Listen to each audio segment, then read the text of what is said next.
मैं महीने का कितना कमाता हूँ और एक महीने में मुझे कितना रुपया कमाना चाहिए। ईयर 2014 में ये बात मैं बैठ के सोच रहा था और एनालाइज कर रहा था कि मैं सफिशिएंट कमा रहा हूँ या नहीं कमा रहा हूँ। आप में से भी बहुत से लोग सोचते होंगे कि मेरी मंथली इनकम जो है वो आज के पैरामीटर के हिसाब से कम है, ज़्यादा है या सफिशिएंट है।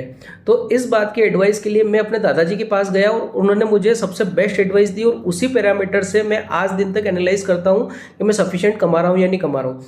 मेरे दादाजी ने मुझसे कहा कि 1 तोला सोने का जो मार्केट प्राइस चल रहा है, अगर मंथली इनकम तुम्हारी उतनी है तो तुम ठीक कर रहे हो। अगर तुम महीने में उससे ज़्यादा कमा रहे हो तो तुम बहुत अच्छा कर रहे हो। लेकिन अगर तुम उससे कम कमा रहे हो तो तुम्हें बहुत मेहनत करने की ज़रूरत है और अपनी इनकम को कम से कम उस लेवल पे लेके आने की ज़रूरत है जितना कि 10 ग्राम सोने का मार्केट प्राइस है।